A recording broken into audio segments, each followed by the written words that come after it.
Hello, good evening, everybody.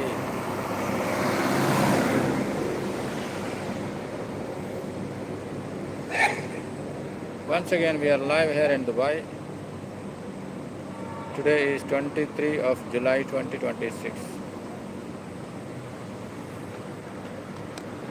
Today is today is 23 of July, and we are live from Dubai.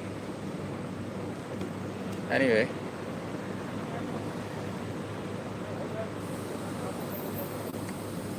we are just starting our live from Dubai International. As you know,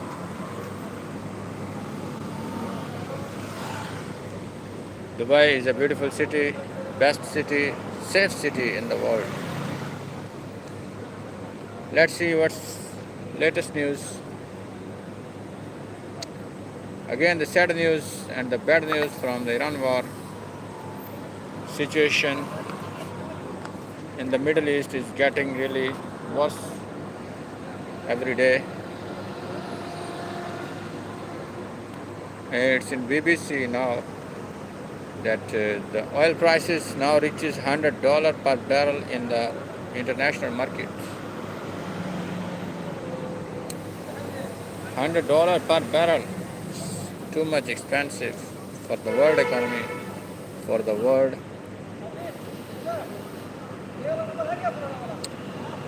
And there is warning from the United Nations, Secretary General of United Nations. He says that the Middle East situation on edge of the unimaginable.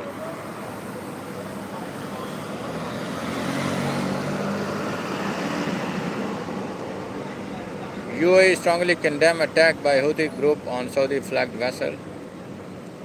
UAE has condemned in the strongest terms the attack by Houthi group targeting Saudi-flagged vessel and Syria while sailing in the Red Sea.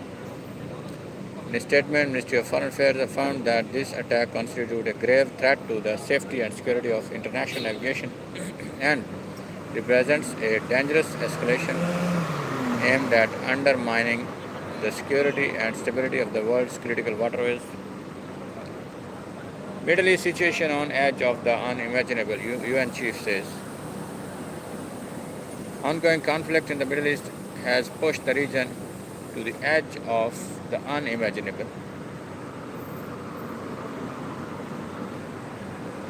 UN Secretary General Antonio Guterres warned the situation is getting out of control. It is teetering on the edge of the unimaginable. The region is being pulled into an ever-widening circle of confrontation. One crisis feeds another. One escalation triggers the next. Guterres told a Security Council meeting, "At this dynamic spreads, the political objectives are becoming increasingly obscured by the confrontation itself." Germany very worried about risk of Middle East escalation. Germany is very worried that attacks on oil tankers in the Red Sea by Yemen's Houthi militants risk escalation of conflicts in the region. Country's defense minister. Sorry. You can send me your question, your feedback, or your information in the comments. I'm waiting your comments.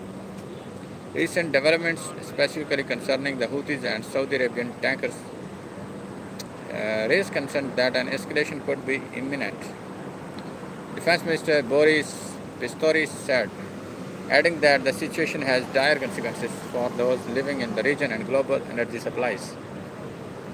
Israel says Saudi recognition would be historic for regional peace. Israeli PM Netanyahu office said the Saudi Arabia's recognition of Israel would be a significant step towards peace in the Middle East. Saudi Arabia's joining of the Abraham Accords would be a historic leap forward for peace in the Middle East. Netanyahu office said that US President Trump announced that a US-Saudi nuclear deal would be contingent on the kingdom recognition of Israel. Iran's Revolutionary Guards say that targeted Al-Aditi base in Kuwait. Qatar condemns Houthi targeting Saudi ship. Qatar, in a statement, strongly condemned the Houthis' targeting of a Saudi ship while it was sailing in the Red Sea and said it considers it a serious violation of international navigation safety, a direct threat to the security of global energy supplies, and a clear and explicit breach of the rules of international law. The Ministry of Foreign Affairs affirms that the continuation of these rejected aggressions represents a dangerous escalation that threatens the security and stability of the region, as well as the efforts aimed at establishing regional security and stability. France calls on Houthis to stop attacks on Saudi tankers. The French government called on Iran's Houthis allies in Yemen to stop their attacks on Saudi tankers, saying that the strikes mark a major escalation and were irresponsible. Houthi attacks on Saudi tankers are irresponsible and a serious escalation. A spokesperson for the French foreign minister told reporters at a news conference. Trump says US-Saudi nuclear deal conditional on country joining Abraham Accords. US President Trump said that a civil nuclear deal between US and Saudi Arabia is conditional on Saudi Arabia joining the Abraham Accords, adding there would be no enrichment of the material.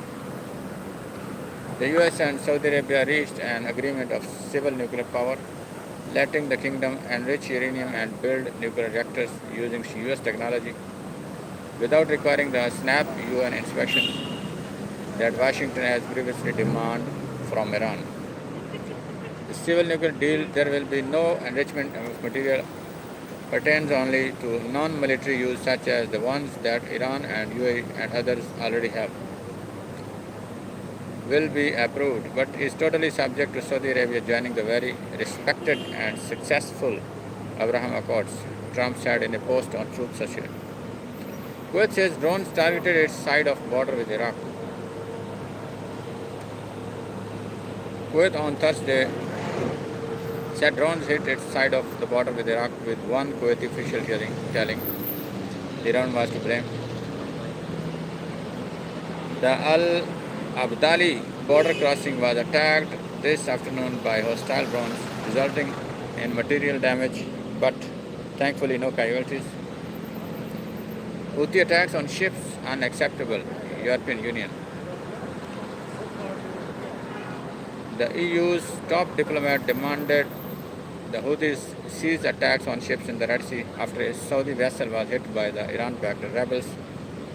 The attack on an oil tanker in the Red Sea is unacceptable, illegal, and further inflames an already volatile situation in the region. UAE condemns attacks on Bahrain, Kuwait, and Jordan. Britain withdraws embassy staff from Iran. Britain withdrew its remaining diplomatic staff from Iran as the conflict in the region escalates. Due to the security situation, UK staff have been temporarily withdrawn from Iran. Our embassy continues to operate remotely. Bahrain condemns the attack on Saudi-owned vessel. Bahrain has strongly condemned the attack carried out by the Iran-backed Houthi militia against a vessel owned by a Saudi company while it was sailing in the Red Sea. In a statement, the Gulf states Ministry of Foreign Affairs called the attack a flagrant violation of international law and the UN Convention on the Law of the Sea, and a serious threat to maritime security, international trade, and global energy supplies. It further affirmed Manama's solidarity with Saudi Arabia, its complete support for all legitimate measures it takes to safeguard its sovereignty, security, stability, and vital interests. Oil prices rise as US-Iran hostilities threaten supply routes.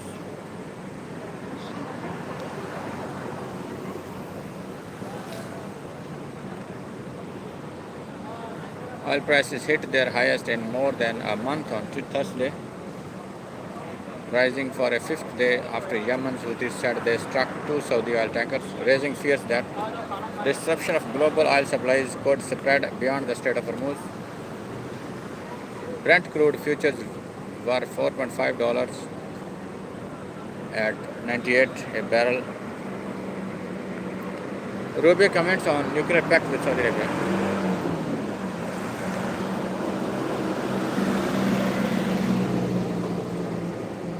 All the news are very sad news.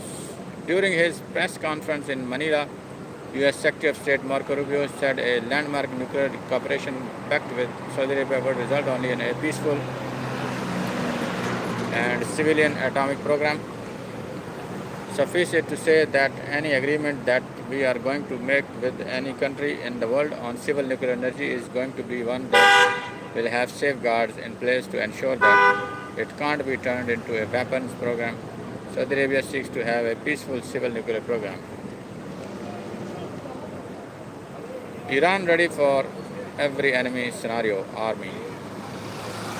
Iran army vowed to continue its strikes around the region until the attacks on Iran stopped. State television. The armed forces' retaliatory attacks will continue as long as the US attacks on the country's infrastructure and coastal areas continue. Sirens sound in the Bahrain. Oman says working to resume Yemen talks. Oman's foreign ministry issued a statement following recent attacks on ships in the Red Sea. It said the Sultanate of Oman is currently coordinating with Saudi Arabia, Yemeni parties, and the UN Special Envoy for Yemen in order to resume the political process and implement the roadmap in a way that promotes security and stability in the region. Muscat has also stressed the need to avoid escalation and any threats that could further aggravate the situation and jeopardize freedom of navigation.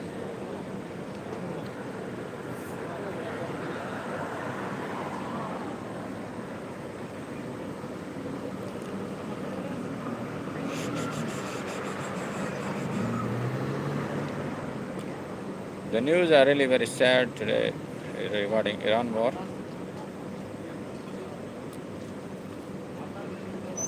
Iran not ready to make a deal, Rubio. Iraq PM departs for Tehran.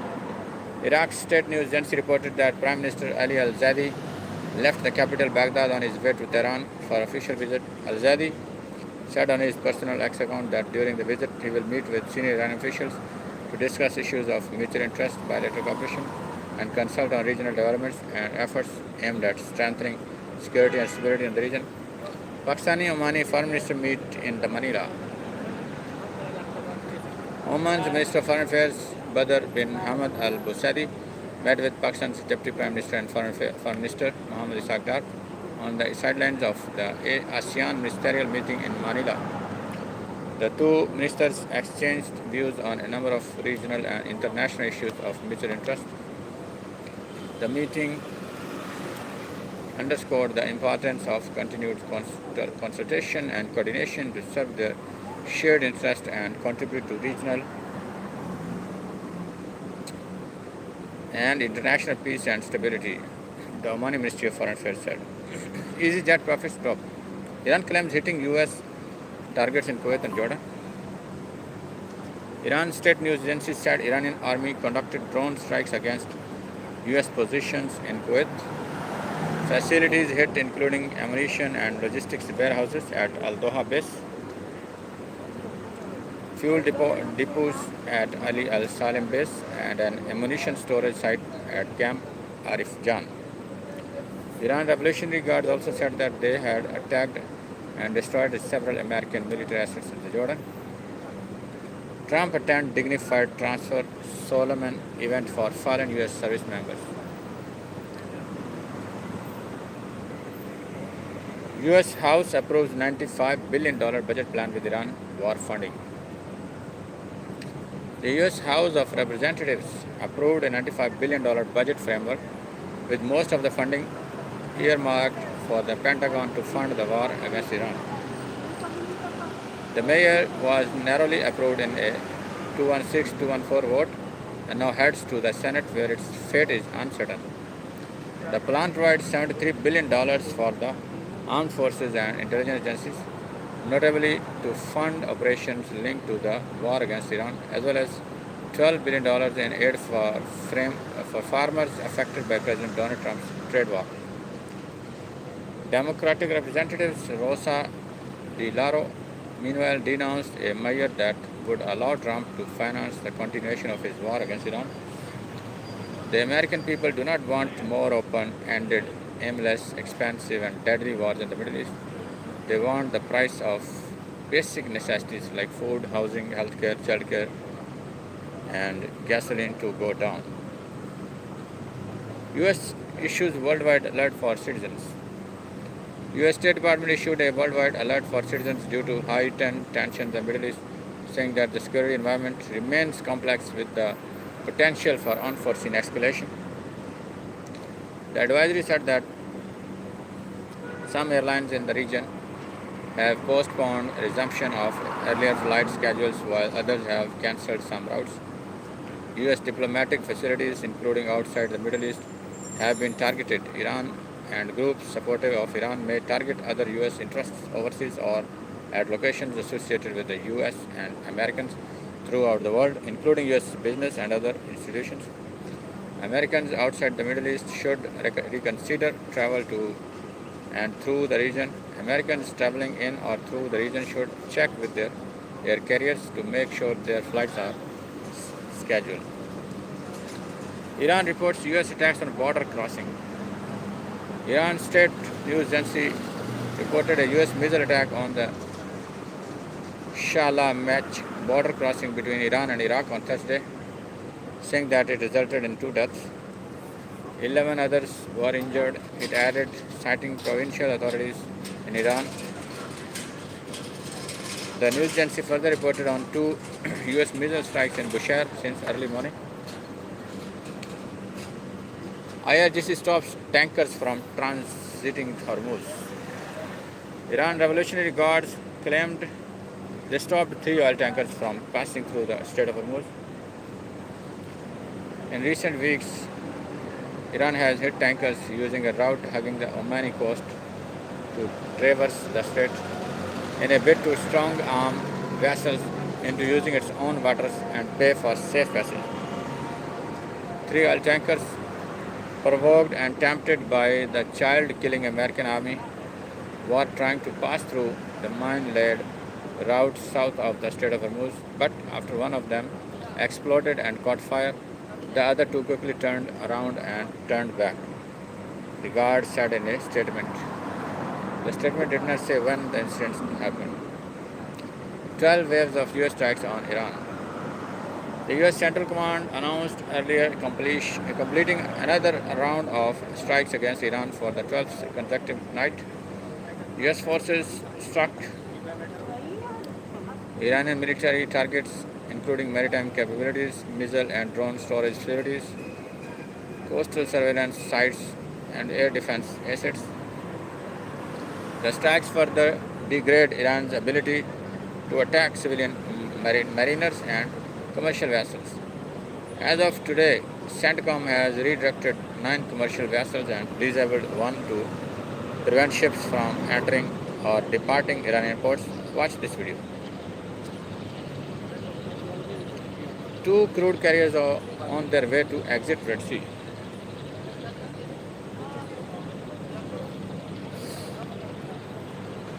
So meanwhile, shipping data showed that 2 Chinese very large crude carriers carrying a combined 4 million barrels of Saudi Arabia oil are heading towards the Bab el-Mandab Strait to exit the Red Sea on Thursday.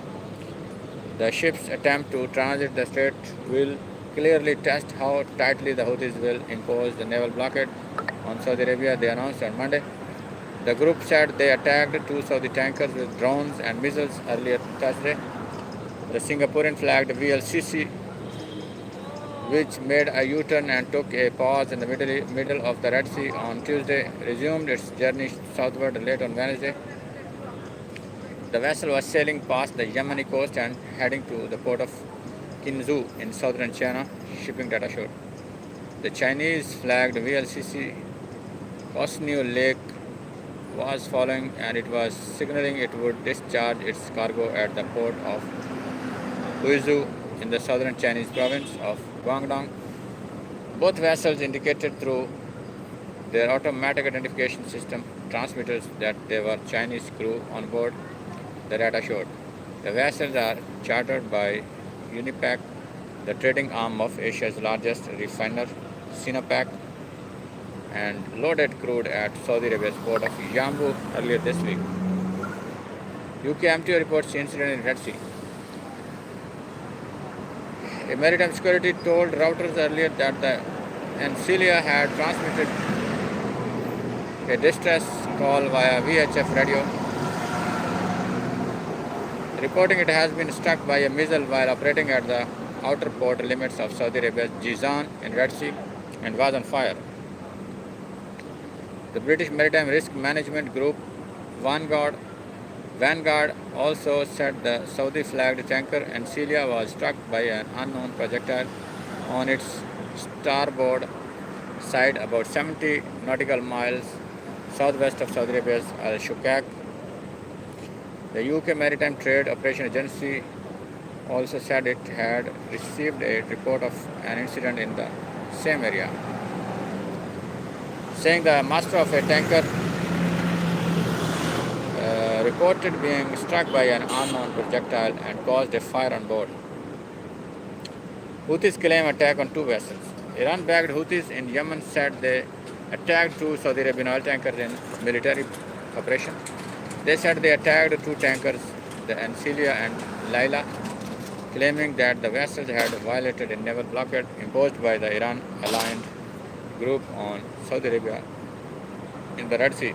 The Houthis said they targeted the tankers with a number of ballistic and cruise missiles as well as drones. Houthis also said they had forced around 10 ships to retreat and return. On Wednesday, 5 tankers changed course in the Red Sea, with 2 signaling the Suez Canal as their new destination after the Houthis warned ships to avoid Saudi ports' ship tracking data. So all is this sad news coming today from Khalij Times also. So there is news about Etihad Rail's news stations Al Zafra from Khalij Times. Let's see this news. Al Zafra residents hope for safer, faster festival route. For years, festival season for families in Liva and Zad City means hours behind the wheel. That's about to change. The two stations join a national network that began between Abu Dhabi and Fujairah in June, extended to Dubai and Al Zad in September, and will reach the remaining Al Zafra station in December, with the Sharjah completing the 11th station network in March 2027. Dr. Salma Al-Mansouri from Liva sees both economic and cultural value in the project. Having a train station changes the economic picture of our region entirely. I expect land and property values around the station to rise, people to start opening small businesses, restaurants, shops, and even rental apartments to serve the travelers and new visitors. We used to be a region people drove through without stopping much. Now it could become a destination in its own right. Etihad Rail is a major addition for the UAE, especially in linking big and small cities together. It doesn't just make travel between regions easier, it brings people and their experiences closer to each other and carries Emirati heritage along with it. Nora Said from Liva says the station is more than just transport. This isn't just a transport project, it's an acknowledgement that Zad City and Liva are an essential part of the country's mobility map. She added that the rail shift will show generationally. Our kids will see the train as something normal, the same as we see the car.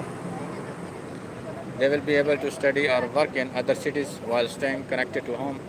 Safer, easier route to festivities. For festival goers, the timing carries real weight.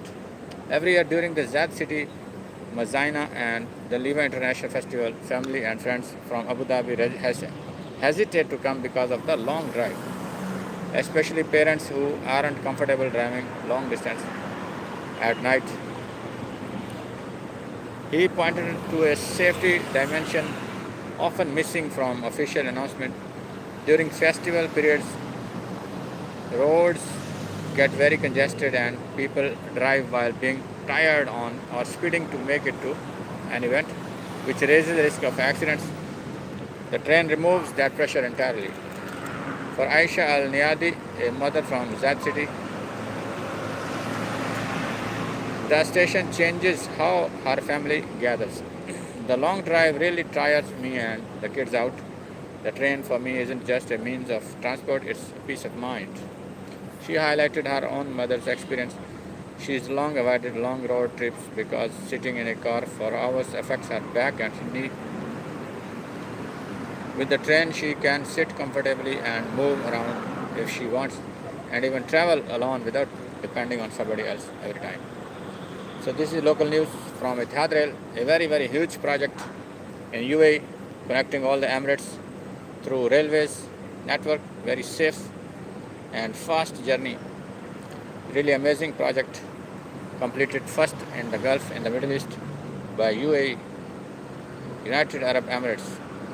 It's really very advanced country in business, in technology, in tourism, in everything. It's done, bro. Salman Khan asks Sonam Wangchuk to end fast.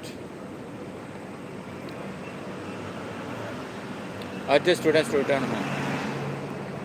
Joining the growing list of prominent voices addressing the ongoing educational crisis and student demonstration in Delhi, Bollywood actor Salman on Thursday appealed directly to protesting students and climate activist Sonam Wangchuk, emphasizing that student welfare remains paramount. Khan urged the youth to return home and asked Wangchuk to end this 26-day hunger strike. Khan sought to reassure students that their safety and academic future were being taken seriously, pointing to Indian Prime Minister Modi. Modi's post a sign that strict action against those responsible for the paper leaks was unforthcoming. Posting on his X handle, Salman wrote, "The students are a top priority educationally and security-wise, so they need to not worry and have their parents worried for them."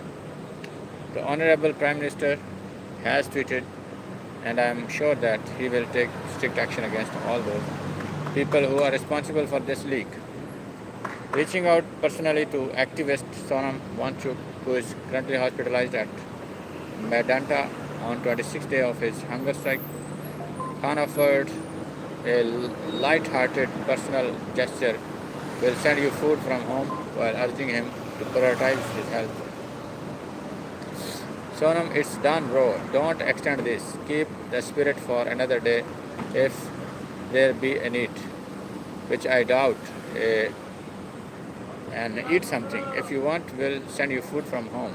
His remarks came amidst nationwide protest in India over the alleged NEET UG 2026 paper leak, which led to the cancellation of the examination, student suicides, and demands for accountability and reforms.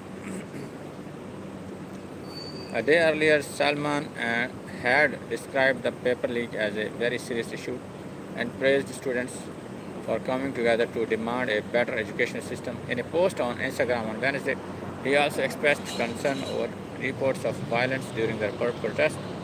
"It was such a peaceful movement. I feel so sad that it had to take a violent turn. My heart goes out to the students and their families who were hurt.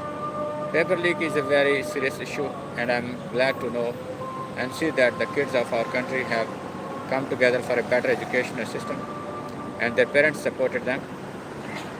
The actor commended the students' peaceful approach and commitment to education. "I truly appreciate the stand they have taken, showing dedication, sincerity, and keenness to study hard and makes their future and a greater educated India." Salman also stressed that the movement should remain focused on students rather than politics. This issue is between the students and the education system. It should not be hijacked politically. The credit should only go to the students of our country, and I am sure that the government will also give them all the support and make it a stronger education system. It's a win-win situation. Hoping and praying for a positive decision. God bless all of you who wanna be educated. Meanwhile, Delhi High Court on Thursday agreed to hear on Friday, public interest litigation seeking a national investigation agency probe into July 20. This is local news from India.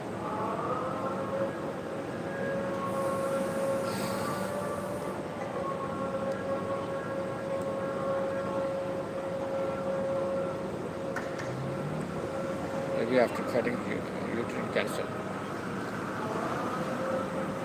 Pakistani passport offers visa-free entry to 30 countries as the ranking climbs to 100.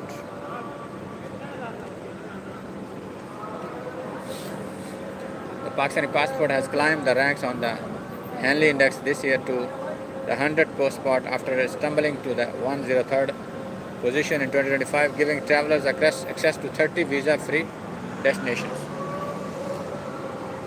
Since 2015, the passport has ranked below the 100th position.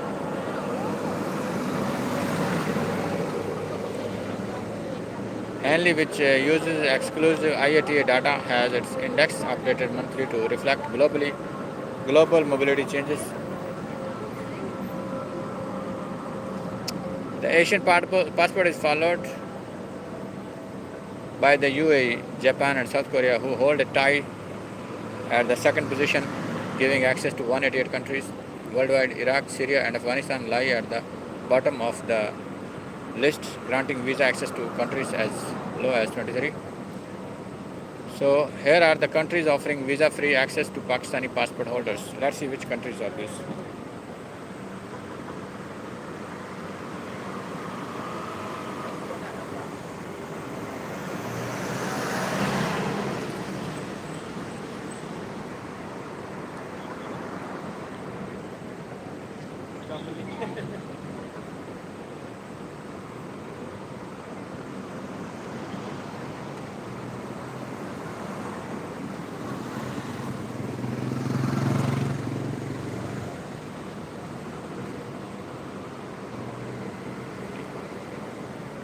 Let's see in detail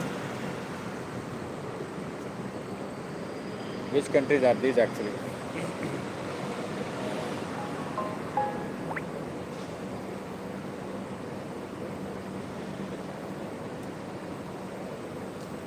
So we already completed half an hour recording and remaining more half an hour. After that, we are going to close our live on YouTube and we'll go live on TikTok. Visa-free countries are Barbados, Burundi, visa on arrival; Cambodia, visa on arrival; Cape Verde Island, visa on arrival; Comoros Island, visa on arrival; Cook Island; Djibouti, visa on arrival; Dominica, Guinea-Bissau, visa on arrival; Haiti, Kenya, ETA. What is ETA? Madagascar, visa on arrival; Maldives, visa on arrival; Micronesia, visa on arrival; Nepal, visa arrival; Niue, visa arrival; Palau Island, visa arrival; Rwanda, Samoa, visa arrival; Senegal, visa arrival; Seychelles, ETA; Sierra Leone, visa arrival; Sri Lanka, ETA; Saint Vincent and Grenadines, the Gambia, also Africa; Timor-Leste, visa on arrival; Trinidad and Tobago, Tuvalu, visa on arrival; Vanuatu. E-visa destinations. There is Albania, Anguilla, Antigua and Barbuda; Azerbaijan, e-visa, okay; Bahrain, Benin, Bhutan, Bolivia, Botswana, Burkina Faso, Cameroon, Colombia, Congo Democratic Republic, Côte d'Ivoire, Ivory Coast, Cuba, Ecuador, El Salvador, Equatorial Guinea, Ethiopia, Gabon, Georgia, Ghana, Guinea, Indonesia, Kyrgyzstan, Liberia, Malawi, Malaysia, Mauritania, Moldova, Myanmar, Namibia, Nicaragua, Nigeria, Oman, Qatar, Sao Tome and Principe, Singapore, Somalia, South Africa, South Sudan, St. Helena, St. Kitts, Suriname, Syria, Tajikistan, Tanzania, Thailand, Bahamas, Togo, Turkey, Uganda and UAE, United Kingdom, Vietnam, Zambia, Zimbabwe. Pre-immigration clearance in UAE. The UAE and Pakistan at the start of this year agreed to sign a pre-immigration clearance agreement for Pakistani nationals traveling to the UAE. This was announced after a meeting between senior officials of the two countries, including Pakistan's Interior Minister Mohsin Naqvi and Ahmed bin Lahij Al-Farasi, Director General of Customs and Port Security, who headed a UAE delegation to Pakistan. Naqvi said Pakistani nationals will have to complete the pre-immigration clearance and other checks before traveling to the UAE, according to a press statement issued by the Pakistan Ministry of Interior. The system will initially be launched on a pilot basis, with Karachi selected as the first location. Mohsin Naqvi said that under the agreement with the UAE, immigration and relevant clearance will take place in the Pakistan itself. So what's the next news? We are going to complete 40 minutes now, after more few minutes.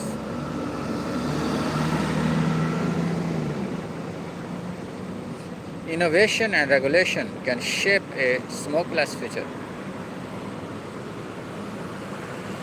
Okay, what is this? More than 1 billion people continue to smoke worldwide. This is health-related news, information.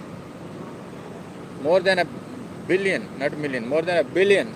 It means 1,000 million people continue to smoke worldwide, and smoking sits in the category of avoidable, high-risk behavior. In the UAE, daily smoking rate of 7% remains a big issue of public health. The question for policymakers, communities, and responsible companies is how nicotine products can be made available in ways that reduce the risk associated with smoking-related disease. For years, the science has been clear. While nicotine is addictive and not risk-free, it is the smoke from burning tobacco that is the primary cause of smoking-related disease. Recognizing this, the industry has harnessed innovation, developing new smokeless alternatives based on this principle. These include vapor products, which heat a liquid into a vapor, heated tobacco products, which heat tobacco without burning it, and oral nicotine pouches, which do not involve tobacco or combustion. Combustion is the main source of toxicants in cigarette smoke, which is why products that do not require burning generally produce substantially lower levels of emissions. This is reflected in scientific research showing that smokeless products generally expose consumers to fewer and lower level of harmful chemicals compared to cigarettes. Nicotine pouches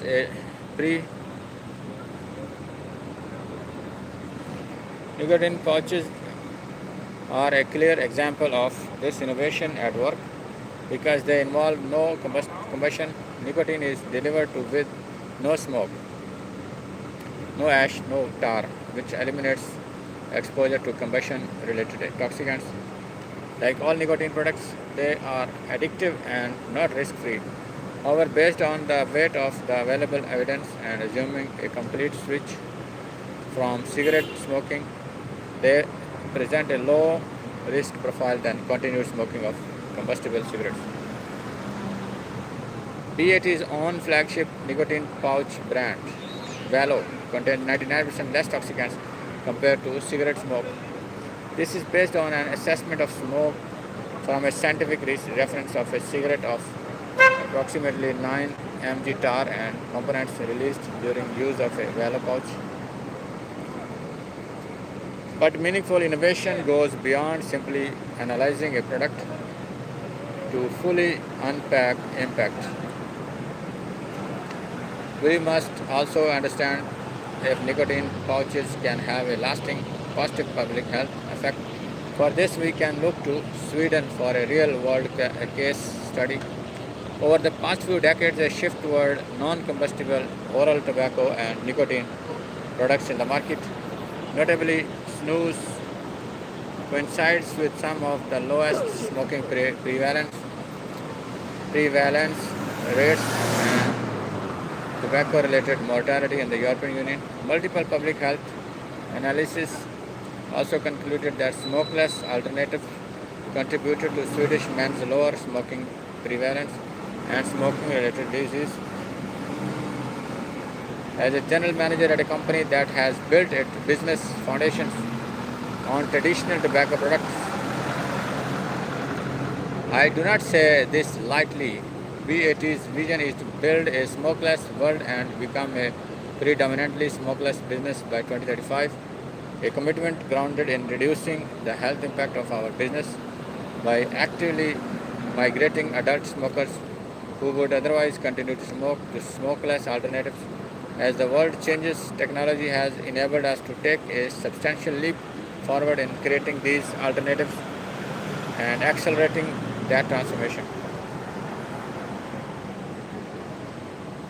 That said, the public health community rightly urges caution.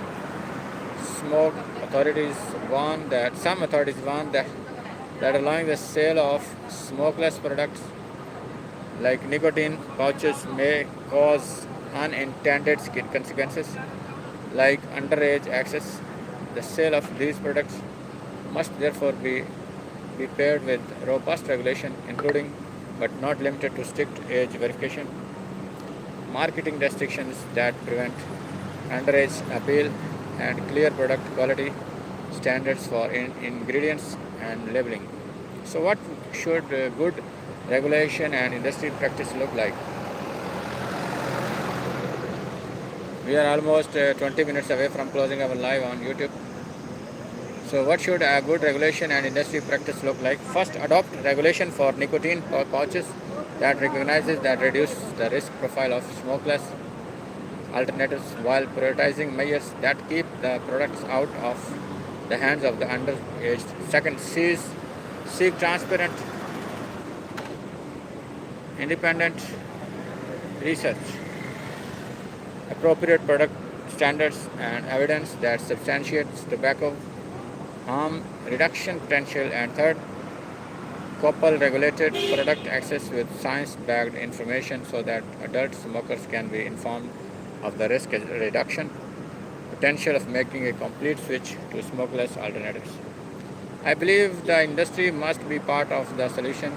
As an industry leader, we have responsibility to continue investing in the development and availability of innovative, reduced-risk alternatives for adult smokers, rooted in science and led by responsible marketing practice.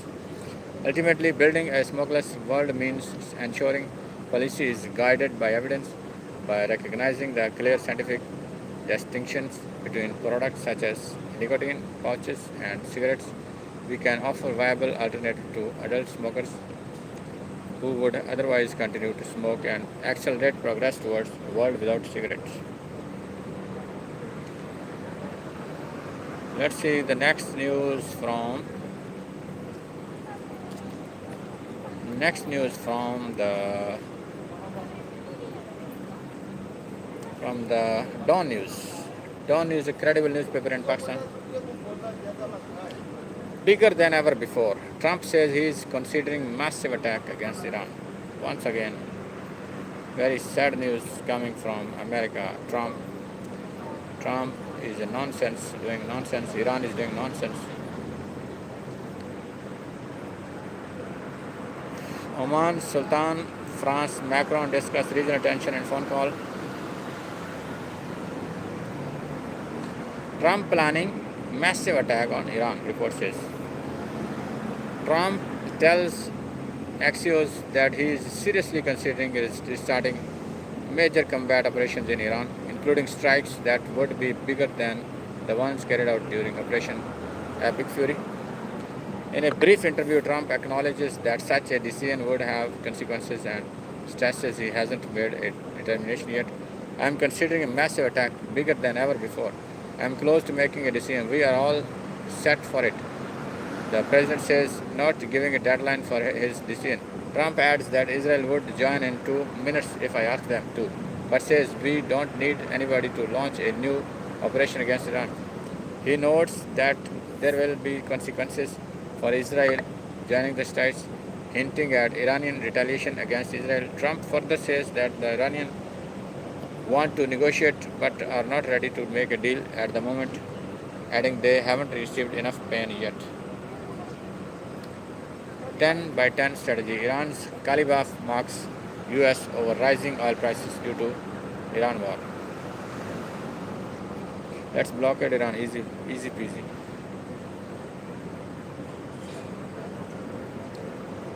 Watch Rubio says US policy is a head for an eye. US House votes to halt Iran war in another symbolic rebuke of Trump. Israel forces continue attacks across southern Lebanon despite army deployment. France denounced Houthi attacks on Saudi tankers irresponsible. Qatar condemns Houthi attacks on Saudi tankers in Red Sea. Any base used to facilitate US aggression is a legitimate target, AFRiCA&ASiA. Hezbollah says Lebanon presents US visit submission to foreign power. Hezbollah has branded Lebanese President's recent visit to Washington a failure and said it showed the government's submission to a foreign power. Middle East situation on edge of the unimaginable. Germany very worried. Okay. PM Shahbaz speaks to Saudi Crown Prince, condemned the unacceptable Houthi attack on vessel in Red Sea. What are the main bases housing US forces in the Middle East? Trump says the US-Saudi nuclear deal subject to Riyadh joining Abraham Accords. Heavy monsoon rains lash Lahore, disrupt routine life. Let's see this news from Pakistan. Heavy monsoon rains caused widespread water accumulation across Lahore on Thursday, disrupting routine life, slowing traffic and creating difficulties for commuters. Rainwater remained stagnant on major roads, intersections and underpasses in several parts of the provincial capital. Despite claims by the district administration and the water and sanitation agency WASA, Lahore, that drainage operations were being carried out on an emergency basis, residents faced difficulties due to 3 to 4 feet of standing water on streets, roads and submerged underpass, along with slow traffic movement. The city received 343 millimeters of rain over the past 48 hours, according to Provincial Disaster Management Authority (PDMA), which warned of possible urban flooding during the second spell of monsoon rain. Rainwater accumulated at more than 130 locations across Lahore, affecting traffic movement in several areas. Low-lying localities, major roads and underpasses remained among the least affected points. In DHA phases 1 to 5, water accumulation disrupted traffic in multiple locations. Around 2 feet of water accumulated from Defense Mode to A Block checkpost, slowing the movement of vehicles. The Ghazi underpass and Masjid Chowk underpass were closed due to the heavy water accumulation, while traffic was diverted to alternate routes. Traffic movement was also affected from Lalak Jan Chowk to Lums Road, Watain Chowk to Lums Main Boulevard DHA, and on the route from Masjid Chowk to Ghazi Chowk.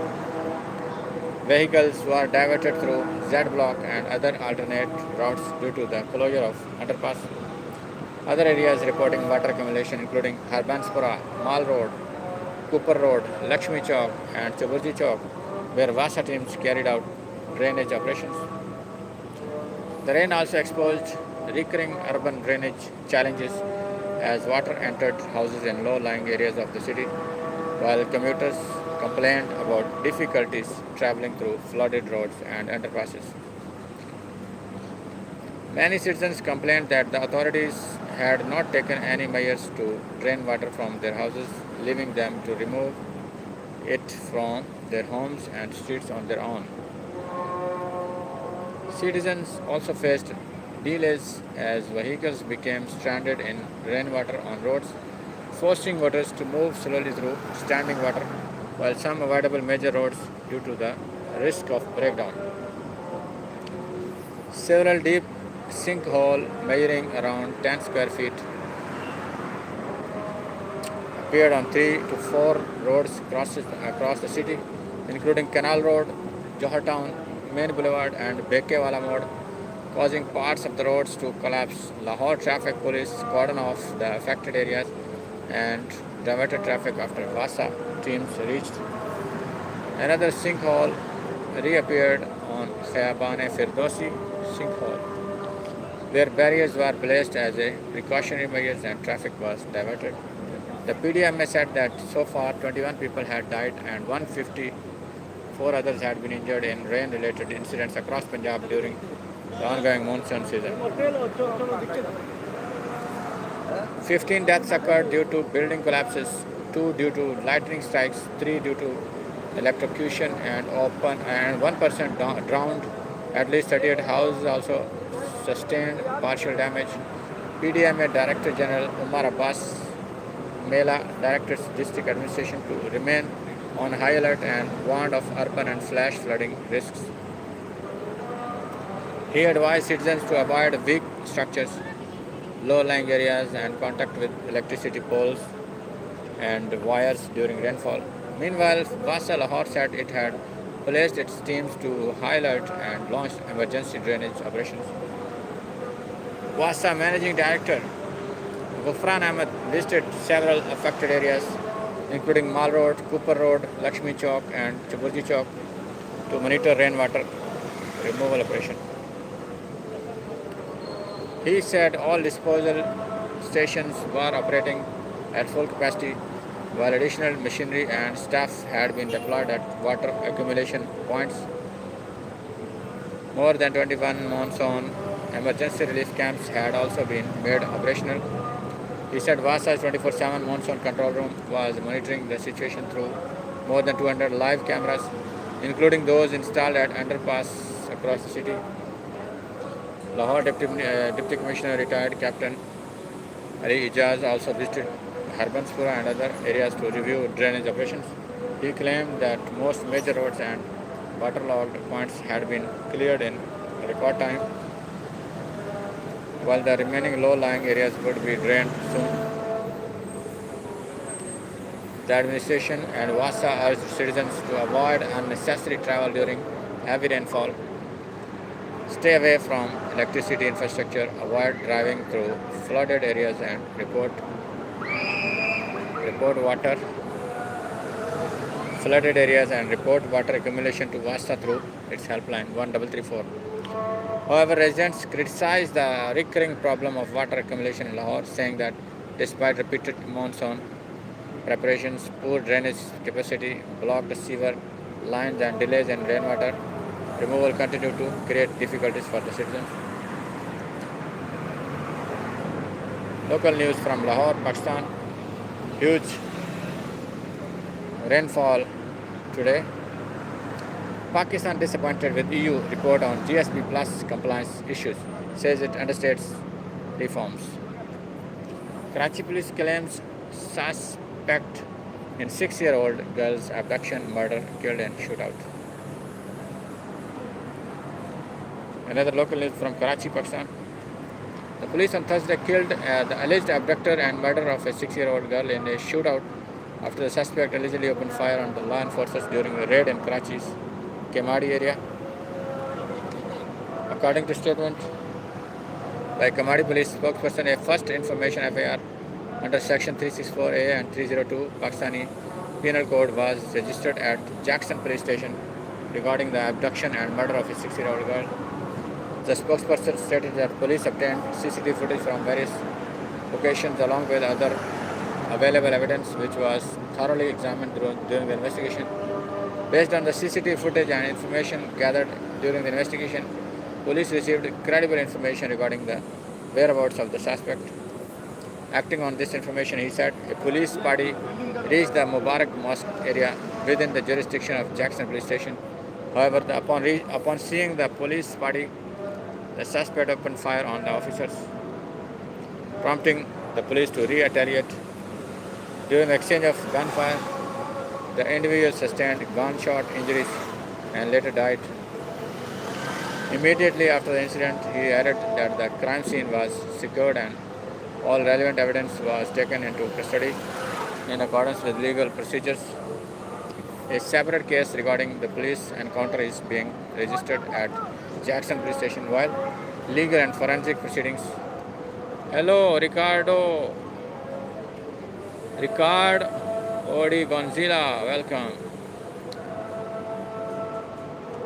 The police spokesperson added that an investigation into the abduction and murder of the young girl was continuing comprehensively in light of CCTV footage. Hello, how are you? Medical legal findings, forensic evidence, technical analysis, and other available evidence. Meanwhile, the body of the 6-year-old girl was recovered from bushes in the Manoda area. According to police agent Dr. Sumaya, the victim was subject to sexual violence. There are multiple marks of violence all over the body, she said. All samples have been collected. The cause of death has been reserved pending the reports. Earlier this month, police arrested a 20-year-old man for the kidnapping, rape, and murder of a 6-year-old boy before allegedly dumping the victim's body, wrapping in a gunny bag onto an empty platform.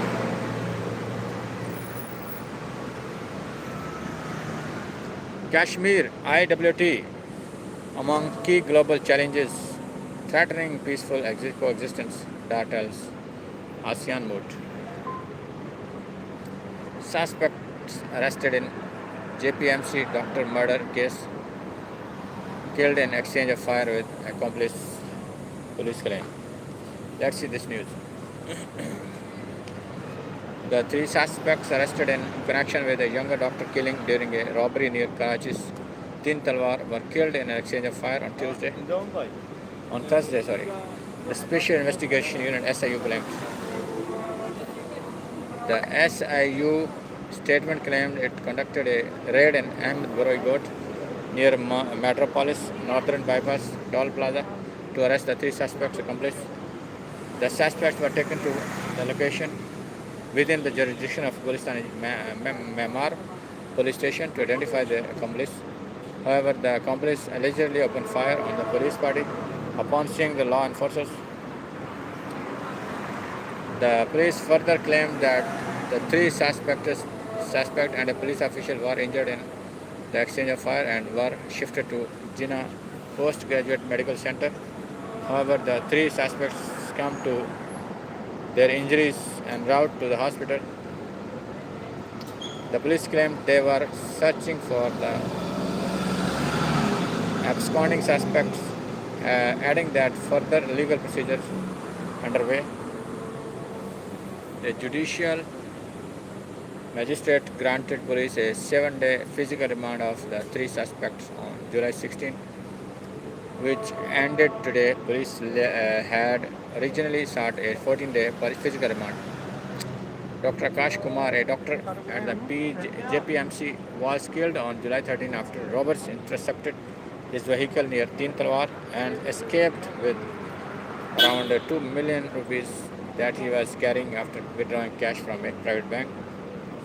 The killing sparked widespread outrage within the medical community, with doctors staging protests at the Jinnah Postgraduate Medical Center, where Dr. Akash served as a house doctor officer. The Pakistan Medical Association also condemned the killing, describing it as evidence of the deteriorating law and order situation in Karachi. Police said that Dr. Akash arrived at a bank to withdraw 5 million rupees, of which he kept rupees 2 million and 3 million in separate white envelopes. It said that the vehicle with Dr. Akash, his father, and a cousin, and the cash envelopes was intercepted by 4 robbers on 2 motorcycles when they arrived at their location, which was a second bank. It said that one of the suspects opened the car door and fired at Dr. Akash, who then died after being shifted to the hospital. It said that a case of the incident was subsequently registered on the complaint of the suspect's father. The police, in a statement, said that on the night of July 14, a suspicious car was seen in defense area. It said that officials pursued them and arrested their 3 suspects, adding the mobile phone and 3 pistols were also seized. The police statement added that a white Suzuki Alto, allegedly used by the suspects to flee, bearing fake registration plates, was also seized. According to press release dated July 15, the suspects told investigation during the initial interrogation that they were involved in the doctor's killing. They said that they had monitored the victim before the robbery and had an accomplice inside the first bank who alerted them after Dr. Akash withdrew the cash. Police said the minister the insider informed the gang about the victim's appearance and the amount withdrawn, enabling them to intercept the vehicle as it headed to the second bank. We are now going to close our live after 1 minute. Police added that the arrested suspects belonged to a gang involved in robberies and street crimes across Karachi and had criminal records, adding that raids were underway to arrest their remaining accomplices. So these were the news from local, international, Middle East. In the Middle East, the news are really very sad, very bad. The situation is going to regional conflict.